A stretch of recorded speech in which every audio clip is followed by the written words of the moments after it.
गर्ग संहिता के गोलोक खंड का दूसरा अध्याय जो यहाँ से पढ़ेंगे। कल यहाँ से रह गया था।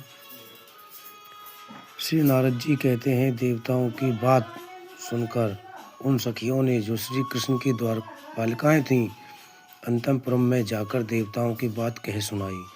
तब एक सखी जो सतचंद्रना नाम से विख्यात थी, जिसके वस्त्र पीले थे और जो हाथ में बेंत की छड़ी लिए थी, बाहर आईं और उनसे उनका अभिष्ट प्रयोजन पूछा।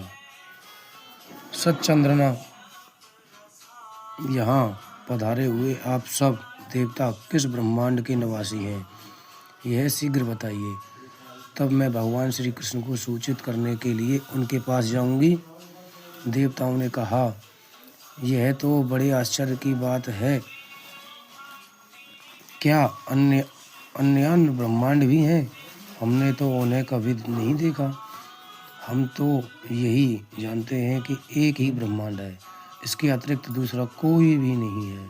सतचंद्रना बोली, ब्रह्मदेव, यहाँ तो विरजा नदी में करोड़ों ब्रह्मांड इधर उधर लुढ़क रहे हैं।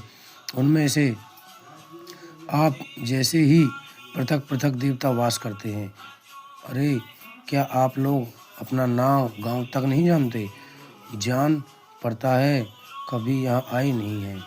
अपनी थोड़ी सी जानकारी में ही हर्ष से फूल उठे। जान पड़ता है कभी घर से बाहर निकले ही नहीं। जैसे कूलर के फलों में रहने वाले कीड़े जिस फल में रहते हैं उसके सिवा दूसरों को नहीं जानते, उसी प्रकार आप जैसे साधारण जन जिसमें उत्पन्न होते हैं, एकमात्र उसी को ब्रह्मांड समझते हैं।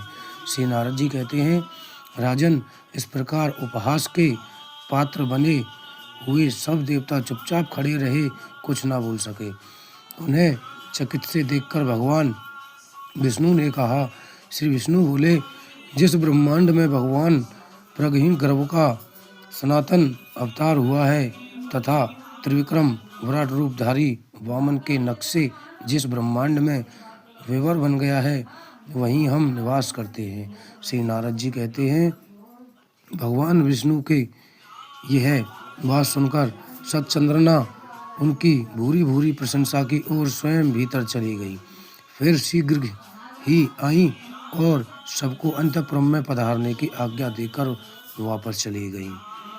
तदंतर संपूर्ण देवताओं ने परम सुंदर धाम गोलोक धाम का दर्शन किया। वहाँ गोवर्धन नामक